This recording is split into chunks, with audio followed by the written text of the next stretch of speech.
Hello friends, welcome to me కథల సంపుటి. Friends, ఈరోజు బృందావనం నవలలోని 4వ భాగాన్ని చూద్దాం. నవలలోకి వెళ్లే ముందు ఇంకా ఎవరైనా మన ఛానల్ని సబ్స్క్రైబ్ చేయనట్లయితే తప్పకుండా మరిన్ని మంచి నవలలు వినాలి అనుకుంటే మన ఛానల్ని సబ్స్క్రైబ్ చేయండి, లైక్ చేయండి, షేర్ చేయండి, కామెంట్ చేయండి. ఆసక్తి ఉన్న మీ స్నేహితులకు, బంధువర్గానికి మన ఛానల్ని షేర్ చేసి ఛానల్ని వారి చేత కూడా సబ్స్క్రైబ్ చేయించి నన్ను, నా ఛానల్ని ప్రోత్సహిస్తారని ఆశిస్తున్నాను. ఇక నవలలోకి వెళ్ళిపోదాము. మరి చదువుతున్నది శాంతినారాయణ. నిన్నటి ఎపిసోడ్ చివరికి వచ్చేసరికి రాధిక, రాజేష్ ఇద్దరు కలిసి బీచ్కి వెళ్తారు. అక్కడ మౌనంగా కూర్చున్న రాధికను చూసి రాజేష్, నువ్వు ఎందుకు అలాగున్నావో నాకు తెలుసు అని అంటాడు. ఆ తర్వాత కథలో ఏం జరిగిందో ఈ భాగంలో చూద్దాం. రాజేష్, ఏంటో నేను చెప్పనా, దానికి కారణం అంటాడు. నీ బాయ్ ఫ్రెండ్ గురించే కదూ, మధ్యాహ్నం నీ సెల్ కింద మర్చిపోయావు, అప్పుడు చూశాను. 5 మిస్డ్ కాల్స్ ఉన్నాయి శశాంక్ దగ్గర నుంచి అన్నాడు నవ్వుతూ. రాధికకి ఆ సమయంలో శశాంక్ ప్రస్తావన రావడం నచ్చలేదు. అతను ఫోన్ చేస్తూ ఉంటే కావాలని ఎత్తడం లేదు కూడా. అదే ఆలోచిస్తూ పరధ్యానంగా ఇసుకలో సున్నాలు చుడుతూ కూర్చుంది. రాధిక అతని గురించి చెప్పడానికి సిగ్గుపడుతూ ఉందని అపార్థం చేసుకున్నాడు రాజేష్. ఇంతలో కాస్త దూరంలో ఐస్ ఫ్రూట్ బండి కనిపించింది. వెంటనే లేచి వెళ్ళి 2 ఐస్ ఫ్రూట్స్ కొనుక్కొనొచ్చాడు. అవి తినడం అయిపోయేంత వరకు బీచ్లో అటు ఇటు వాకింగ్ చేశారు ఇద్దరు. ఇసుకలో నడిచి కాళ్ళు బరువెక్కాయి. చీకటి పడేలా ఉంది, వెళదామా అడిగింది రాధిక. ఇద్దరు కార్ పార్కింగ్ వైపు నడిచారు. రాధి, కాళ్ళకి ఉన్న ఇసుకంతా బాగా విదిలించుకుని ఎక్కు, లేకపోతే అనంత్ చంపేస్తాడు. ఇవాళ నిన్ను పిక్ చేసుకుంటానంటే ఈ కారు నా చేతికిచ్చాడు, కానీ లేకపోతే అస్సలు నన్ను దీన్ని తాకనివ్వడు. కార్ డోర్ తీస్తూ రాధికతో అన్నాడు. అయ్యో, ఈ సంగతి ముందుగా తెలిస్తే బీచ్లోని ఇసుకంతా పులుముకొని సీట్ల మీద విదిలించేదాన్ని. ఆ అహంకారికి బాగా తిక్కరేగేది. ఛ అనుకుంది, శుభ్రంగా ఉన్న పాదాలను చూసుకుని నిట్టూర్స్తూ. పొద్దున అనంత్ అనంత్ అని పెద్దగా వెనకాల పరిగెత్తి పిలిచినా కనీసం పలకరించలేదని రాధిక కోపం. అదీ కాక మీనాక్షి మెచ్చుకున్న వారిని ఎవరైనా రాధిక అంత తొందరగా మంచివారిని ఒప్పుకోలేదు. ఆమె దృష్టిలో అటువంటి వారంతా తల్లిలాంటి వాళ్లే అని గట్టి నమ్మకం. కారులో బయలుదేరిన పావుగంటకే చీకటి ముసురుకుంది. రోడ్ల మీద వాహనాలు బిజీగా పరిగెడుతున్నాయి. రాజేష్ పెట్రోల్ కొట్టించడానికి కారు నాపాడు. రాధిక విండోల నుంచి బయటికి చూస్తూ కూర్చుంది. పెట్రోల్ బంకు కాస్త దూరంలోనే హోటల్ ఉన్న పేర్లు లైట్లతో మెరుస్తూ కనిపించింది. చూస్తూ ఉండగానే హోటల్లో నుంచి కొంతమంది వ్యక్తులు బయటకు వచ్చారు. వాళ్ళలో 2 ఆడవాళ్ళు కూడా ఉన్నారు. ఆ బృందంలో ఉన్నవారితో ఒకతను తనకు తెలిసిన వ్యక్తిలా ఉండడంతో కళ్ళు చిట్లించి మరీ చూసింది రాధిక. సందేహం లేదు, అతను అనంతే. పొద్దున్న చూసినప్పుడు అవే ప్యాంటు షర్ట్లో కనిపించాడు. ఇంతలో వ్యాలెట్ పార్కింగ్ నుంచి హోటల్ కార్ ఆగడంతో వారిలో కొంతమంది ఆ కారులో ఎక్కి వెళ్ళిపోయారు. మిగిలిన వాళ్ళు నడుచుకుంటూ ఇంకో బిల్డింగ్లోకి వెళ్ళడం చూసింది. రాజేష్ వచ్చి కారులో కూర్చోవడంతో ఏమీ ఎరగనట్టే సర్దుకుని కూర్చుంది. కారు ముందుకు పోతున్నప్పుడు హోటల్ వైపు చూపించి, ఇదే అనంత్ ప్రస్తుతం పార్ట్నర్షిప్లో రన్ చేస్తున్న హోటల్ అని చూపించాడు. పెద్దదిగానే ఉంది, పైకే అంది రాధిక. కొద్ది రోజుల్లోనే 5 స్టార్ అవుతుంది. ప్రస్తుతానికి మాత్రం 3 స్టార్ హోటల్ అని చెప్పాడు. కారు ఇంకొంచెం ముందుకు సాగాక అనంత్ వాళ్ళు వెళ్ళిన బిల్డింగ్ వైపు చూసింది రాధిక. దాని మీద బార్ అని ఉండడం చూసి, ఇది కూడా మీదేనా అడిగింది రాజేష్ని. నోనో, ఆ బారు మాది కాదు. ఎందుకలా అడుగుతున్నావు? రాధిక వైపు చూసి అనుమానంగా అన్నాడు. ఏం లేదు, ఊరికే అడిగానంతే అని ఊరుకుంది. రాత్రి భోజనం అయిపోయాక, అత్తయ్య, అనంత్ డిన్నర్కి కూడా ఇంటికి రాడా అడిగింది రాధి. ఏమిటే వాడి గురించి అంత ఇదిగా అడుగుతున్నావు? టేబుల్ మీద ప్లేట్లు తీస్తూ నవ్వింది విశాల. ఏం లేదు, వచ్చిన దగ్గర నుంచి అసలు కనిపించకపోతే అడిగాను అంతే. వాడికి ఒక వ్యవహారమా, ఎన్ని పనులు చూసుకోవాలి. చెప్పేటప్పుడు విశాల కళ్ళు గర్వంతో మెరవడం గమనించింది రాధిక. సరే అత్త, నేను పడుకుంటాను అంటూ మేడ మీదకి వెళ్ళింది. బెడ్ మీద పడుకుందే కానీ కొత్త చోట కావడం, మధ్యాహ్నం కాసేపు కునుకు తీయడం వల్ల నిద్ర పట్టలేదు. మంచానికి ఎదురుగా తగిలించున్న పెయింటింగ్లను పసుపు పచ్చని బెడ్ లైట్ వెలుతురులో చూస్తూ కూర్చుంది కాసేపు. మరి కొంచెంసేపు గోడ గడియారం సెకండ్ల మూళ్ళు చేస్తున్న చప్పుడు వింటూ అంకెలు లెక్క పెట్టసాగింది. ఎంతకీ నిద్ర రాకపోవడంతో లేచి ఏసీ ఆఫ్ చేసి బాల్కనీ తలుపు తీసింది. చల్లటి గాలి స్తంభానికి అల్లించిన సన్నజాజుల వాసనతో కలిసి గుప్పుమన్నది. సన్నటి రొదలు చీకట్లో కీచరాళ్ల శబ్దం చేస్తున్నాయి. పిట్టగోడ దగ్గర నిలబడి ఆకాశంలో కనిపించే నక్షత్రాలను చూస్తూ అక్కడే చాలాసేపు నిలిచింది రాధిక. ఇంతలో కాంపౌండ్ వాల్ గేట్ తెరుచుకున్న చప్పుడైంది. గేటు బయట కారు ఆగి కనిపించింది. రిమోట్తో తెరుచుకునే స్లైడింగ్ గేట్ కావడంతో కారులో నుంచే ఆపరేట్ చేసినట్టున్నారు. కారు గేట్ దాటి కొద్ది అడుగుల దూరమే వచ్చి ఆగిపోయింది. కారులో నుంచి అనంత్ కిందకి దిగడం స్పష్టంగా చూడగలిగింది రాధిక. కాంపౌండ్ మాల్ మీద ఉన్న లైట్ వెలుతురు అతని జుట్టు మీద పడి మెరుస్తూ ఉంది. అతను 4 అడుగులు వేసి అనుమానం వచ్చిన వాళ్ళ తల పైకెత్తి చూశాడు. రాధిక గబుక్కున అతనికి కనబడకుండా బాల్కనీ గోడ చాటుగా వంగి కూర్చుంది. 5 నిమిషాల తర్వాత కింద తలుపు తీస్తున్న చప్పుడు, ఆ తర్వాత తిరిగి అతి జాగ్రత్తగా తలుపు మూయడానికి ప్రయత్నిస్తున్న శబ్దం వినిపించింది. టైం 11 గంటలైంది. దానికి ఇంత దొంగలాగా ఇంటికి రావడం దేనికో. రాధిక కాసేపు ఏమీ పట్టనట్టు ఉండడానికి ప్రయత్నించింది. కానీ సహజమైన క్యూరియాసిటీ ఆమెను నిలవనివ్వలేదు. తలుపు తీసుకుని కారిడార్లోకి వచ్చింది. పక్క గదిలో లైట్ వెలుగుతూ ఉండడాన్ని బట్టి అది అనంత్ గది అయి ఉంటుందని నిర్ధారించుకుని నెమ్మదిగా తలుపు తట్టింది. ఎవరో గంభీరంగా వినిపించింది అతని గొంతు. తలుపులు లోపల నుండి గడియ వేసి ఉండకపోవడంతో నెమ్మదిగా తలుపు తీసి లోపలికి తొంగి చూసింది.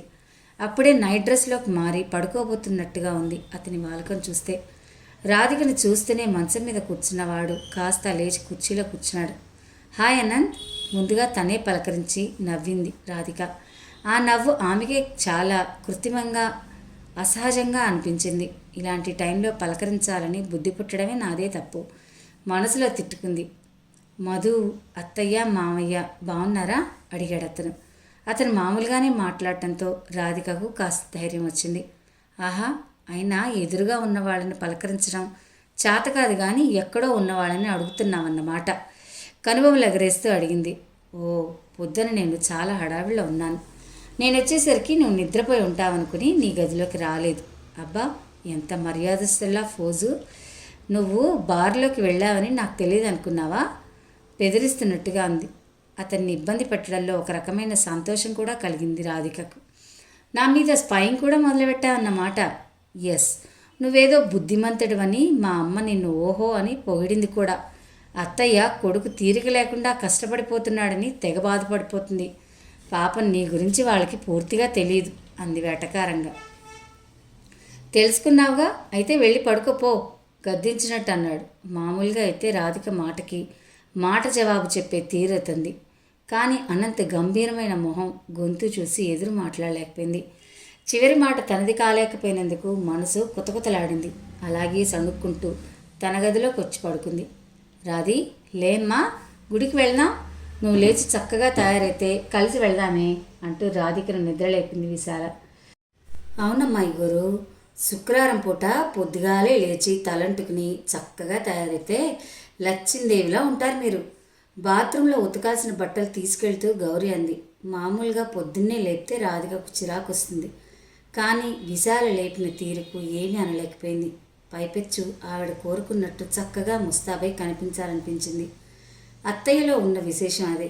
ఎంత ప్రేమ చూపిస్తుందంటే ఆమె మీద అసలు కోపం తెచ్చుకోవాలనిపించదు. ఇంకా ఏదైనా చేసి మరింత ప్రేమించేలా చేసుకోవాలనిపిస్తుంది. ఇక్కడున్న నాళ్ళు ఆమెకి నచ్చినట్టే నడుచుకోవాలి అనుకుంటూ మంచం మీద నుంచి లేచింది. త్వరగా తయారై కిందకు వచ్చేసే, పంజాబీ డ్రెస్ కాకుండా లక్షణంగా చీర కట్టుకుందా అని చెప్పి వెళ్ళిపోయింది విశాల. అరగంట తర్వాత ఆకుపచ్చ చూడిదారు వేసుకుని వచ్చింది రాధిక. వస్తూనే సోఫాలో కూర్చుని కాలు మీద కాలు వేసుకుని పేపర్ చదువుతూ కనిపించాడు అనంత్. రాధిక కావాలనే అనంత్ని పలకరించలేదు. అతను రాధికను చూసి చూడనట్టు మొహం తిప్పుకున్నాడు. అంతలో బంగారు రంగుకి కుంకుమ రంగు అంచున్న పట్టుచీరలో ముడి చుట్టూ పూలు సవరించింది. పూజ గదిలో నుంచి బయటకు వచ్చింది విశాల. ఆమె నుదుటి మీద గుండ్రంగా దిద్దిన ఎర్రటి కుంకుమ బొట్టు కొట్టొచ్చినట్టు కనిపించింది. రాధికను చూస్తూనే, అదేమిటే, చక్కగా చీర కట్టుకోమని చెప్పానుగా అని ఇంకా ఏదో అనుభవంతలో రాధిక, అత్తయ్య తొందరపడి ఏమి అనొద్దు, నా దగ్గర చీరలు లేవు, నువ్వు పంపించిన చీర తెచ్చుకోవడం మర్చిపోయాను అంది బొంగమూతి పెడుతూ. నిజానికి విశాల పంపించిన కొండపల్లి బొమ్మల్ని అపురూపంగా దాచుకుంది. కానీ చీర గురించి అస్సలు పట్టించుకోలేదు. దాన్ని ఎక్కడ పడేసిందో కానీ ఆ మాట బయట పెట్టదలుచుకోలేదు. ముఖ్యంగా అనంతం ముందు ఎవరైనా చిన్నబుచ్చితే అతనికి మరింత చులకనైపోతానని భయం. సరేలేరా, కాఫీ తాగుదు కానిరా అంటూ వంటగదిలోకి వెళ్ళింది విశాల. వెనకాలే రాధిక కూడా వెళ్ళింది. రాజేష్ ఏడి కనిపించలేదు అని అడిగింది. వాడు ఫుట్బాల్ మ్యాచ్లున్నాయని 6 గంటలకే ఫ్రెండ్స్తో కలిసి వెళ్ళాడు. కాఫీ ఇస్తూ చెప్పింది విశాల. ఈయనగారు మాత్రం ఎందుకు వెళ్ళలేదో, హ్యాంగ్ ఓవర్లో ఉన్నాడు కాబోలు అనంతని క్రీగంట చూస్తూ అనుకుంది రాధిక. విశాల గౌరికి తాము తిరిగి వచ్చేసరికి ఏమేమి పనులు చేయాలో చెప్పి హాల్లోకి వచ్చింది. అనంత్, మేము గుడికి వెళ్తున్నాం, డ్రైవర్కి ఫోన్ చేసి రమ్మంటావా అని అడిగింది. ఎందుకత్తా, నేను డ్రైవింగ్ చేయగలను అంది రాధిక. కానీ నీకు రూట్ తెలియదుగా. నేను ఉట్టి అయోమయం మేళాన్ని, డ్రైవర్ని రమ్మందాం. నేను వస్తాను, నాకు ఇవాళ అర్జెంట్ పని లేదు అన్నాడు అనంత్ పేపర్ పక్కన పడేస్తూ. రాధిక అతని వైపు చూస్తున్నది కాస్త అతను తల తిప్పడంతో చటుక్కున కళ్ళు కిందకి వాల్చేసింది. విశాల చెప్పినా ముందు సీట్లో కూర్చోలేదు రాధిక. దారి పొడుగున ఒక మాట కూడా మాట్లాడలేదు. 20 నిమిషాల్లోనే గుడి చేరుకుంది కారులోని చెప్పులు వదిలి దిగారు. ముగ్గురు మెట్ల దగ్గర కొబ్బరికాయలు అమ్మే కొట్టులోనే కొబ్బరికాయలు, పువ్వులు తీసుకుంది. శుక్రవారం కావడంతో గుడిలో జనాలు ఎక్కువగానే ఉన్నారు. విశాల పూజారి గారికి చెప్పి అర్చన చేస్తూ అక్కడే నిలబడింది. రాధిక 2 చేతులు జోడించి అమ్మవారిని నమస్కారం చేసుకుంటుంది. అనంత్ కూడా ఆమె పక్కనే నిలబడి దేవుడికి దండం పెట్టాడు. రాధిక గంట కొట్టింది. అతను వెంటనే గంట కొట్టాడు. రాధిక కుంకుమ తీసుకుని నుదుటిన దిద్దుకుంటే అతను అలాగే చేశాడు. ఆమె కోపంగా అతని వైపు చూసి ప్రదక్షిణలు చేస్తుంటే అతను ఆమె వెనకాలే బయలుదేరాడు. 4 అడుగులు వేసి ఆగిపోయింది రాధిక. అతను ఆగిపోయి ఏమిటన్నట్టు చూశాడు. మామ కూతుర్ని కదా అని ఓవర్ యాక్షన్ చేయడానికి ప్రయత్నించు, నాకు చిరాకు, కోపంగా అంది. అతను పక్కపక్క నవ్వాడు. ఇప్పటిదాకా నీకు తిక్క మాత్రమే ఉందనుకున్నాను, అనుమానం కూడా ఉందన్నమాట అన్నాడు హేళనగా. రాధికకు బగ్గున మండింది. చేతిలో ఏదైనా ఉంటే విసిరి కొట్టాలన్నంత కోపం కూడా వచ్చింది. ఆవేశంతో ఇంకేదో అనబోయేంతలో అతను పెద్ద పెద్ద అంగలు వేస్తూ అక్కడి నుంచి వెళ్ళిపోయాడు. పూజ పూర్తయ్యాక ప్రసాదం తీసుకుని ఇంటికి బయలుదేరారు. అనంత్ వచ్చిన దారినే కాకుండా కాస్త ముందుకు పోయి యూటర్న్ తీసుకుని మెయిన్ రోడ్ కుడి చేతి వైపు ఉన్న పెద్ద పార్కింగ్ లాట్లో తెచ్చి ఆపాడు కార్ని. ఎదురుగా పెద్ద బిల్డింగ్ ఉంది. అది ఒక షాపింగ్ కాంప్లెక్స్.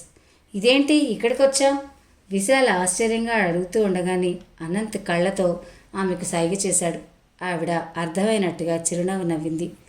రాధి, కార్ దిగు, ఇందాక నీకు చీరలు లేవన్నావుగా, నీకు నచ్చినవి కొనుక్కుందువు పదా అంది రాధికతో. వద్దత్తయ్యా, మొన్నీ మధ్యగా ఓ చీర పంపావు, అయినా నాకు చాలానే చీరలు ఉన్నాయి, ఇక్కడికి తెచ్చుకోలేదంతే అంది మొహమాట పడుతూ. అదేం కుదరదు, నేను ప్రేమతో కొనిస్తానంటే వద్దంటావా? అయినా ఇప్పుడు కాదు కూడదు అంటే అనంత్ ఊరుకోడు. అనంత్ అప్పటికే కారు దిగిపోయి వీళ్ళిద్దరి కోసం ఎదురు చూస్తూ ఉన్నాడు. ఇక రాధిక కాదనలేకపోయింది. కళానికైతేన్ అని బోర్డున్న షాప్లో వెళ్ళారు ముగ్గురు. షాపు అప్పుడే తెరిచినట్టున్నారు. జనాలు పల్చగా ఉన్నారు. కౌంటర్ దగ్గర దేవుడి పటాలకు వేసిన మల్లెపూల దండలను వాసనతో, అగరత్తుల వాసనతో ఆ గది గుప్పుమంది. చీరలు చూస్తామని చెప్పడంతో సేల్స్మెన్ దగ్గరుండి 2nd ఫ్లోర్కి లిఫ్ట్లో తీసుకెళ్లాడు. ఖరీదైన చీరలే చూపించండి అని చెప్తూ విశాలను వారించబోయింది రాధిక. విశాల నవ్వి, నిన్ననే కదా అడిగావు, అనంత్ బాగా సంపాదిస్తున్నాడా అత్త అని. పర్వాలేదులే అంది రాధిక భుజం మీద తడుతూ. పక్కనే నిలబడి ఉన్న అతను ఈ మాటలు విని ఏమనుకుంటాడో అనుకుంటూ రాధిక సిగ్గుతో తల ఎత్తలేదు. ఒక 5 నిమిషాలు చూసి అనంత్, నేను ఒక ఫోన్ కాల్ చేసుకోవాలి, కింద ఉంటాను, మీరు వచ్చేయండి అని చెప్పి వెళ్ళిపోయాడు. అరగంట గడిచాక 2 చీరలు సెలెక్ట్ చేశారు. కిందకి వెళ్ళిన అనంత్ కార్డు స్వైప్ చేసి బిల్ కట్టాడు. మొత్తం 35,000. ఖరీదైన బహుమతి తీసుకోవడం చిన్నతనంగానే అనిపించింది రాధికకు. అందులోనూ కాసేపటి క్రితం అనంతని కోప్పడి అంతలోనే అతని డబ్బుతో చీర కొనకావాల్సి రావడం మరీ ఇబ్బందిగా తోచింది. రాత్రి భోజనం అయ్యాక మేడ మీదకు వెళ్తున్న రాధికని పిలిచింది విశాల. ఏంటత్తయ్య? వెనక్కి తిరిగింది రాధిక. గోరింటాకు పెట్టుకుంటావా? ఇప్పుడా? నీకు ఇష్టం లేకపోతే వద్దులే. గౌరీ సాయంత్రం వచ్చేటప్పుడు వాళ్ళ ఇంటి నుంచి గోరింటాకు కోసి రుబ్బి పట్టుకొచ్చింది. నేను గోళ్లకు మంచిదని పెట్టుకుంటాను, బహుశా నీకు అలవాట్లేదేమో. విశాల మొహం చూసి వద్దని చెప్పలేకపోయింది రాధిక. సరే అత్త, కానీ నాకు పెట్టుకోవడం రాదు అంది పై పెదవిని ఒత్తి పడుతూ. పర్వాలేదు, నేను పడతాను పదా అని గోరింటాకు గిన్నె పట్టుకుని రాధికతో పాటు పైకొచ్చింది. గది తలుపు తీస్తూనే టేబుల్ మీద ఉంచిన మల్లెపూల చెండు సువాసనలు చుట్టేశాయి. అయ్యో, ఈ పూలు పెట్టుకోలేదా అంది విశాల వాటిని చేతిలోకి తీసుకుంటూ. అంటే నాది చాలా పొట్టి జుట్టు కదత్తా అంది రాధిక మొహమాట పడుతూ. అయితే ఏమిటి, మల్లెపూలు పెట్టుకుంటే ఒంట్లో వేడి తగ్గుతుంది. సీజన్ దాటిపోతే పూలుండవు. పెద్దతనం మీద పడితే మాలాంటి వాళ్ళు ఉండరు. నా కోసం పెట్టుకోవే అంటూ చొరవగా పూలదండను రాధిక పోనిటైల్ మీద పక్క పిన్నిస్తో పెట్టేసింది. చల్లగా తెల్లగా చెంపలను తాకుతూ మంచి వాసన వస్తున్న పూలు చాలా సంవత్సరాల తర్వాత అలా తల్లో పెట్టుకోవడం గమ్మత్తుగా అనిపించింది రాధికకు. గదిలో కిటికీ కట్టెలు తీసించడంతో వెన్నెల నేరుగా పాలరాతి గచ్చు మీద పడి ప్రకాశిస్తూ ఉంది. బాల్కనీలో వెన్నెల వెలుగుకి సన్నజాజి తీగల నీడ అల్లిబిల్లిగా పరుచుకునున్నాయి. రాధిక మంచం మీద దుప్పటి తీసేసి పాత దుప్పటి వేసి గచ్చు మీద చిన్న మ్యాట్ వేసి కిటికీకి ఎదురుగా మంచానికి ఆనుకుని కింద కూర్చుంది విశాల. రాధిక ఆవిడకి ఎదురుగా బాసింపట్టు వేసుకుని కూర్చుని బుద్ధిమంతురాల అలా అరచేతిని ముందుకు చాపింది. నీ చేతులు అచ్చం మా అమ్మ చేతుల్లానే ఉన్నాయే, మెత్తగా దూదుల్లాగా. చేత్తో రాధిక అరచేతుల్ని తడుముతూ ప్రేమగా అంది. రాధిక మొహం చిరునవ్వుతో వెలిగిపోయింది. గోరింటాకు చిన్న ముద్దలా చేసి, మా అమ్మ చిన్నప్పుడు ఉండ్రాళ్ళ తద్దకు అట్ల తద్దికి తప్పనిసరిగా నా చేతులకు గోరింటాకు పెట్టేది. అరచేతి మధ్యలో బంతి ఆకేసి దాని మీద గోరింటాకు పెడితే అదే ఒక డిజైన్లా ఉండేది. దానికే బోలెడు సంతోషపడిపోయేదాన్ని అంటూ అరచేతిలో చందమామను దిద్దింది. బామ్మ గురించి ఇంకా చెప్పత్తా అంది రాధిక మేనత్త కళ్ళల్లోకి చూస్తూ. బామ్మ పేరు కూడా నీ పేరే, రాధాకుమారి. అందుకే మీ నాన్న నీకు రాధిక అని పేరు పెట్టాడు. రాజేష్ కడుపులో పడేటప్పటికి మా అమ్మ చనిపోయింది. వాడు ఆడపిల్లగా పుడితే బాగుండు అనుకునేదాన్ని ఎప్పుడు. నువ్వు పుట్టినప్పుడు మా అమ్మే పుట్టిందని చాలా సంతోషపడ్డాను. రాధిక చేతి వేళ్లకు గోరింటాకుతో టోపీలు దిద్దుతూ మధ్య మధ్యలో ఏదో గుర్తొచ్చినట్టు కిటికీలో నుంచి కనిపిస్తున్న చందమామ వైపు చూస్తూ అంది. తాతయ్య ఎలాంటి వాడత్తా? బాగా స్ట్రిక్ట్గా ఉండేవాళ్ళ? మీ బామ్మ నెమ్మదిగా శాంతంగా నిండు కుండలా ఉండేది. తాతయ్యకి మాత్రం ముక్కు మీద కోపం, కానీ ఆయన మంచివాడే. ఆడపిల్లనని నన్నెప్పుడు ఏమీ అనేవాడు కాదు. మీ నాన్నకే ఎప్పుడు తాతయ్య చేతిలో తన్నులు పడుతూ ఉండేవి. విశాల నవ్వుతూ చెప్తూ ఉంటే కళ్ళల్లో తడి, గొంతులో ఆత్మీయత కొట్టొచ్చినట్టు కనిపించాయి. నిండు చందమామలా ఉన్న మేనత్తని అలాగే చూస్తూ ఉండాలనిపించింది రాధికకు. బాగుందా అంటుంటే ఏమిటే మాట్లాడో విశాల అడుగుతుంటే ఈ లోకంలోకి వచ్చింది రాధిక. అచ్చం నీలాగే ఉందత్తా అంటూ ముందుకు వంగి మేనత్త బుగ్గు మీద ముద్దు పెట్టుకుంది. విశాల నవ్వి, అవునే, నిన్నొకటి అడుగుతాను చెప్పు. ఒక్కోసారి నన్ను నువ్వు అత్తయ్య అంటావు, ఒక్కోసారి అత్త అంటావు. ఎందుకే? మిగిలిన గోరింటాకుని కాళ్ళ గోళ్ళకి పెట్టుకుంటూ అడిగింది. మామూలుగా అయితే అత్తయ్య, మరి ప్రేమ ఎక్కువైతే అత్త అంది నవ్వుతూ.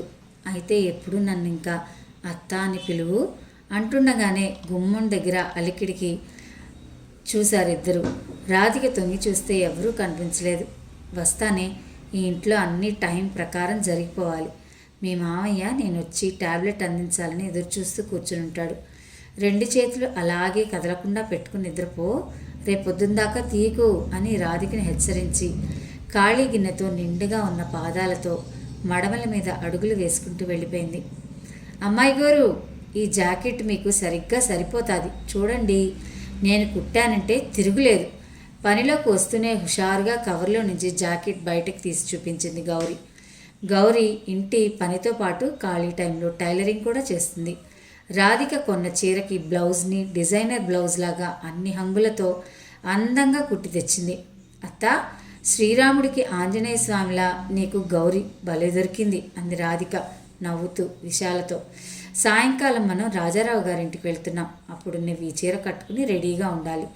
మళ్ళీ ముందుగా చెప్పలేదంటావని ఇప్పుడే చెప్తున్నా. ఎంత టైం తీసుకుంటావో నీ ఇష్టం, కానీ సాయంత్రం 5 గంటలకల్లా రెడీగా ఉండాలి. విశాల రాధికకు మరీ చెప్పి పూజ చేసుకోవడానికి వెళ్ళిపోయింది. విశాల మాటలకు బిక్కమొహం వేసుకుని చూస్తున్న రాధికతో, ఏ అమ్మాయి గోరు, మీకు చీర కట్టడం రాదా అంది ముసిముసిగా నవ్వుతూ. అవును, నీకెలా తెలిసింది అంది ఆశ్చర్యపోతూ. మీ మొహం చూస్తేనే తెలుస్తుందిలేండి. నేను కడతాగా, నాకు ఫ్యాషన్గా కట్టడం వచ్చమ్మాయి గారు. నేను సరిగ్గా కడితే జయప్రద చీర కట్టులా ఉంటుందంటారు మా ఊళ్ళంతా అని చెప్పి హుషారుగా వంటింటి పనిలోకి దూరిపోయింది. సాయంత్రం వంట పని లేకపోవడంతో తొందరగా పని ముగించుకుని ఇంటికి వెళ్ళడానికి గౌరీ మధ్యాహ్నం 3 గంటలకే వచ్చి కూర్చుంది. ఇప్పటి నుంచే ఎందుకు అని రాధిక మొత్తుకున్నా వినిపించుకోకుండా 4 రాధికను చీరతో సింగారించింది. ముదురాకుపచ్చ రంగుకు కుందన్స్తో డిజైనర్ వర్క్ ఉన్న చీర గౌరీ నేర్పుగా కట్టడంతో రాధిక వంటికి చక్కగా నప్పింది. కుచ్చిళ్ళ దగ్గర పవిటకి వెనకాల ముందు రకరకాల అరడజన్ పిన్నిసులు పెట్టి కట్టడంతో చీరను ఒంటికి చుట్టేసినట్టు అనిపించింది రాధికకు. అయిపోయింది అమ్మాయి గారు, వెళ్ళేదాకా సగ్గా నలక్కుండా కూర్చోండి అట్టగే అని చెప్పి నవ్వుకుంటూ వెళ్ళిపోయింది గౌరీ.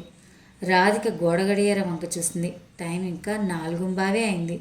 జుట్టు తెవ్వుకొని చిన్న క్లిప్పు పెట్టి వదిలేసింది. మొహానికి క్రీమ్ రాసుకుని కళ్లకు ఐలైనర్ పెట్టి పెదవులకు లైట్గా లిప్స్టిక్ రాసుకుంది. 2 చేతులకు మ్యాచింగ్ ఫ్యాన్సీ గాజులు వేసుకుంది. ఎంతో చక్కగా ఎంతసేపు అలంకరించుకున్నా టైము 4:30 దాటలేదు. విసుగు పుట్టి సెల్ ఫోన్ తీసి హ్యాండ్ బ్యాగ్ తగిలించుకుని కిందకు వచ్చింది రాధిక. అత్త ఎలా ఉంది అంది సంబరంగా విశాల దగ్గరికి వెళ్ళి చీరకట్టు చూపిస్తూ. అన్నీ బాగానే ఉన్నాయి కానీ ఒక్కటి మాత్రం మర్చిపోయావు అంది రాధికను పైనుంచి కింద దాకా చూస్తూ. దిష్టి చుక్కేనా ఇదిగో అంటూ ఎడం చేయి ముందుకు చాచి చూపించింది. విశాల నవ్వి అది కాదులే ఉండు ఇప్పుడే వస్తానంటూ తన గదిలోకి వెళ్ళి 2 నిమిషాల్లో తిరిగొచ్చింది. ఇదిగో ఈ పలకసర్ల మెడల్లో వేసుకో, నువ్వు వేసుకున్న గొలుసు అస్సలు కనిపించడం లేదంటూ రాధిక మెడలో వేసింది. ఒకసారి మళ్ళీ మేనకోడన్ని పైనుంచి కింద దాకా చూసుకుని తృప్తిగా తలాడించింది. ఇంతకీ ఆ రాజారావు ఎవరత్తా? వాళ్ళ ఇంటికి వెళ్ళడానికి అందరికంటే నేను ముందుగా రెడీ అయి కూర్చున్నాను అంది మూతిని అందంగా ముడుస్తూ. ఎవరో ఇంకాసేపట్లో నీకే తెలుస్తుందిగా, మనకి బాగా కావలసిన వాళ్ళలే. నేను తయారై వచ్చేదాకా నువ్వు బుట్ట బొమ్మలా ఈ సోఫాలో కూర్చో అంటూ నవ్వుతూ రాధిక బుగ్గలు పునికి లోపలికి వెళ్ళిపోయింది. రాధికకు ఏం చేయాలో తోచలేదు. టీవీ రిమోట్ కోసం చూసింది. ఎక్కడా కనిపించలేదు. ఇంతలో ఓ చిన్న చిలిపి ఊహ ఆమె మెదడులో మెరిసింది. నెమ్మదిగా కళ్ళు మూసుకుని 1, 2, 3 అని లెక్క పెడుతూ అడుగులు వేసి మళ్ళీ కళ్ళు తెరిచి ఎక్కడుందో చూసుకుంది. తిరిగి కళ్ళు మూసుకుని 4, 5, 6 అంటూ ఇంకో అడుగు వేస్తుండగానే ఆమెను ఆపుతూ 2 చేతులు బలంగా పట్టుకున్నాయి. నడుస్తూ హఠాత్తుగా ఆగిపోవడంతో కాస్త తూలి పూర్తిగా ముందుకు వాలిపోయింది ఆమె. మెత్తని బుగ్గలకు గరికైన గడ్డం రాసుకున్నట్టు అనిపించడంతో చప్పున కళ్ళు తెరిచి చూసింది రాధిక. ఆమె మొహంలో మొహం పెట్టి చూస్తూ కనిపించాడు అనంత్. అతని ఊపిరి ఆమె చెంపలకు తగులుతూ ఉంది. క్షణం పాటు అతని కళ్ళల్లో చిలిపిదనం మెరుపులా మెరవడం ఆమె దృష్టిని దాటిపోలేదు. అతని 2 చేతుల్లో వాలిపై ఉన్నట్టు గమనించగానే చప్పున అతని చేతులను విదిలించుకుని గబుక్కున ఒక అడుగు వెనక్కి వేసింది. నువ్వు ఎలాంటి పిచ్చి వేషాలు వేసినా చెల్లుతుందని అనుకుంటున్నావు కాబోలు. మర్యాదగా ఒళ్ళు దగ్గర పెట్టుకోకపోతే నేనేం చేస్తానో నాకే తెలియదు కోపంగా అంది. అప్పటిదాకా ప్రసన్నంగా ఉన్న అతని మొహం క్షణంలో చిరాగ్గా మారిపోయింది. నీ చీర చెంగు టీపాయికి చిక్కుకుంది, అది చూసుకో ముందు. నేను గనక పట్టుకోకపోయి ఉన్నట్టయితే ఈ పాటికి బొక్క బొర్లా పడి ఉండేదాన్ని. అయినా కళ్ళు మూసుకుని నడవడం ఏమిటి? చిన్నపిల్లల పిచ్చి వేషాలు కాకపోతే అతను విసుక్కుంటున్నట్టే చెప్పి మేడపైకి వెళ్ళిపోయాడు. రాధికకు అతను తిరిగి హేళనగా మాట్లాడటంతో కోపం ఎక్కువైంది. నాకు తెలుసు నువ్వు అంటూ 1 అడుగు ముందుకు వేసేలోపు చీర కొంగు లాగినట్టయింది. మారు మాట్లాడకుండా వంగి ఎంబ్రాయిడరీ అంచుల్ని జాగ్రత్తగా పక్కకు తీసి కొంగు విడిపించుకుంది. 5 గంటలకల్లా ఇంటిల్లిపాది రెడీ అయ్యారు. రాజేష్ ఎప్పుడు పవిత్రంగా ధరించే షర్టుని వదిలి జీన్స్ ప్యాంట్ వేసుకుని పర్ఫ్యూమ్ కొట్టుకోవడం చూసి ఖచ్చితంగా ఈ రాజారావు గారు వాళ్ళు ఎంతో ముఖ్యమైన వాళ్ళు అయి ఉంటారు అని ఊహించింది. అందరూ ఈ కారులోనే వెళదామంటూ అనంత్ తన కారుని బయటకు తీశాడు. విశాల వచ్చేటప్పటికి ఒక పెద్ద కవరు, దాంతోపాటు పండ్లు, పూలు, స్వీట్స్ పట్టుకొని కూర్చుంది. ఎప్పుడు అంటి ముట్టనట్టుగా కనిపించే సుధాకర్ కూడా ప్రత్యేక శ్రద్ధతో తయారై ఉండడం చూసి ఆశ్చర్యపోయింది రాధిక. రాజారావు గారి ఇంటికి వెళ్లేంతవరకు కారులో ఒక్కరు కూడా మాట్లాడలేదు. ఆయన ఆతిథ్యాన్ని స్వీకరించడానికి ఎవరికి వారే లోపల ప్రిపేర్ అవుతుండడం వలన, లేక కారులో సుధాకర్ కూడా కూర్చొని ఉండడం వలన అనేది రాధికకు అర్థం కాలేదు. కారు 20 నిమిషాల్లో పెద్ద బంగ్లా ముందు కారు వచ్చి ఆగింది. రాధిక వాళ్ళ మేనత్త కుటుంబంతో రాజారావు గారింట్లోకి ప్రవేశించింది. కాసేపు మాటల తర్వాత రాజారావు గారి అమ్మాయి పూర్ణిమను తీసుకొచ్చి కూర్చోబెట్టారు. అప్పుడు అర్థమైంది రాధికకు ఇది పెళ్లి చూపుల ప్రోగ్రాం అని. కాసేపు మాటల తర్వాత అందరూ భోజనాలకు కూర్చున్నారు. భోజనాలు అయిపోయాక పూర్ణిమను పాట పాడమన్నారు. వెంటనే వాళ్ళమ్మ వీణ తీసుకుని వచ్చింది. దివాన్ మీద కూర్చొని వీణ తీగలు సరిచేసుకుంటున్న పూర్ణిమను విచిత్రంగా చూసింది రాధిక. సంగీతం నేర్చుకున్న ఫ్రెండ్స్ చాలామంది ఉన్నారు రాధిక. కానీ కీబోర్డ్ నేర్చుకోవడానికి ఆసక్తి చూపిస్తున్న ఈ రోజుల్లో పూర్ణిమ వీణ నేర్చుకుందంటే ఆశ్చర్యంగా అనిపించింది. రాధిక గుమ్మానికి కాస్త పక్కగా నిలబడి వీణ కచేరీకి చేస్తున్నట్టు ఏర్పాట్లు చూస్తూ ఉంది.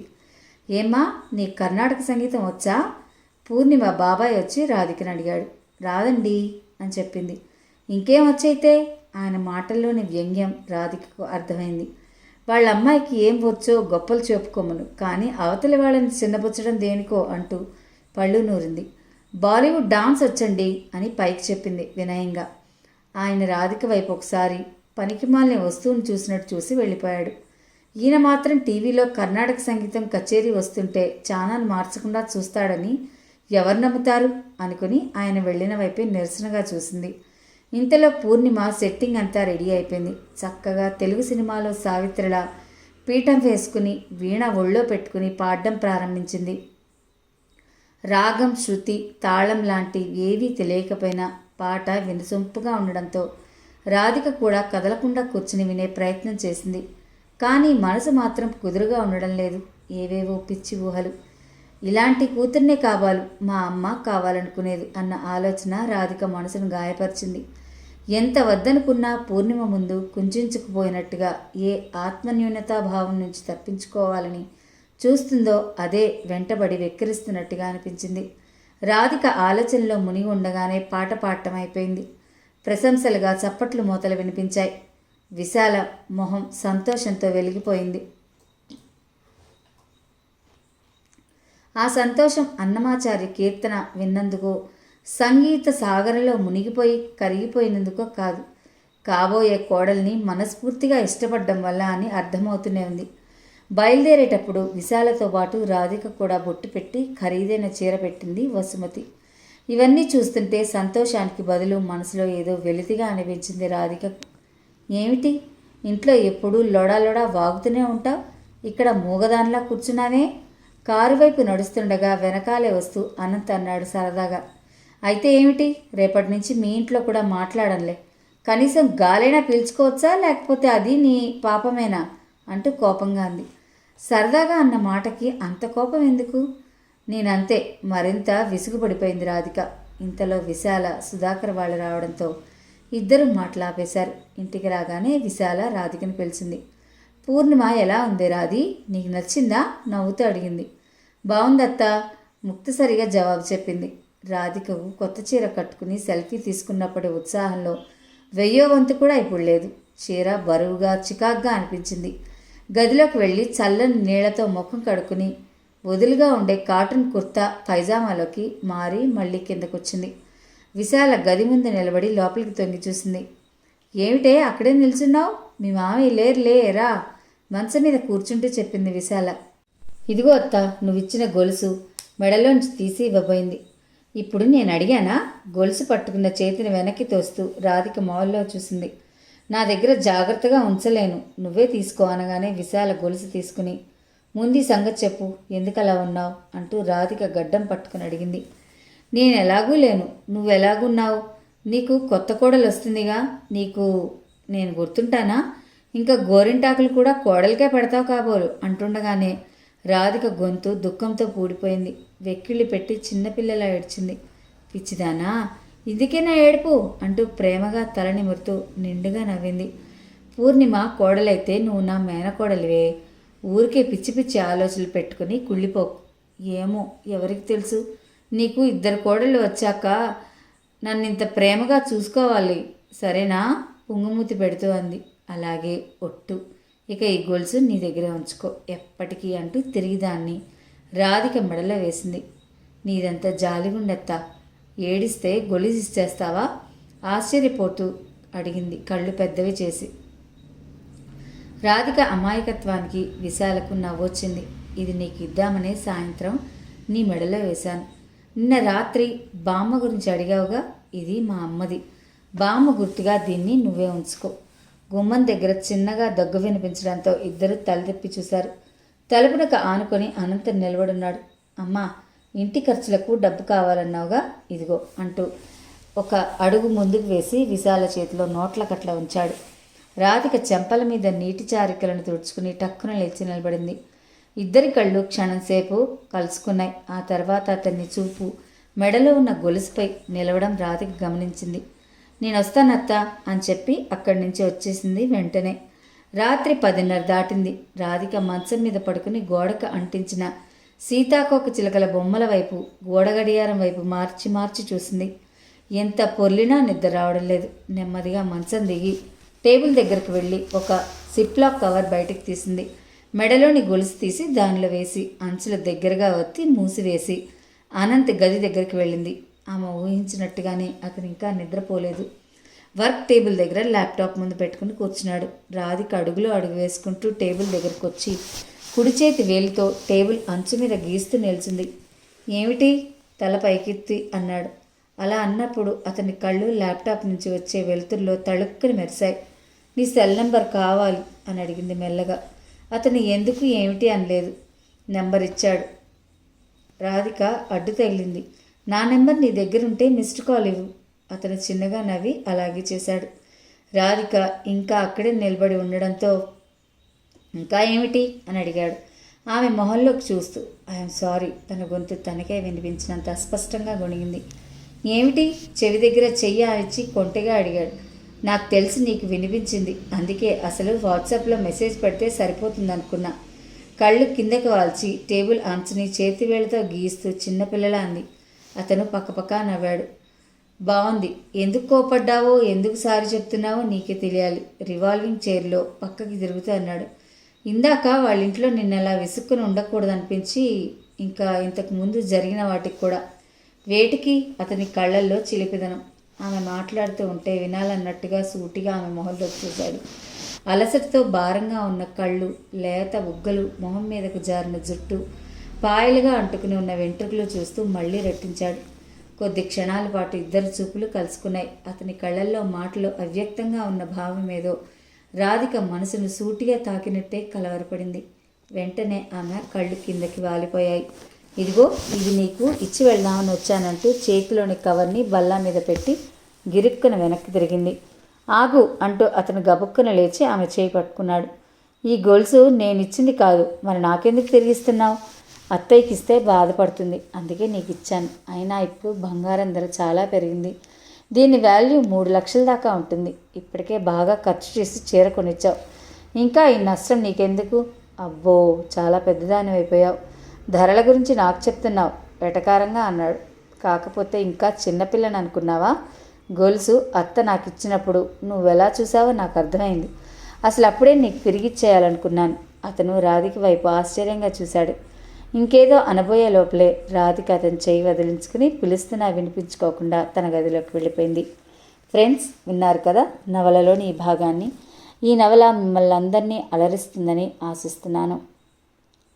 నవల నచ్చితే కనుక తప్పకుండా మరిన్ని మంచి నవలలు వినాలి అనుకుంటే కనుక మన ఛానల్ని సబ్స్క్రైబ్ చేయండి, లైక్ చేయండి, షేర్ చేయండి, కామెంట్ చేయండి. మీ కామెంట్స్ నాకు ప్రోత్సాహాన్ని కలిగిస్తాయి మంచి మంచి కథలు మీకు అందించడానికి. సో సబ్స్క్రైబ్ చేసుకుంటారు కదా.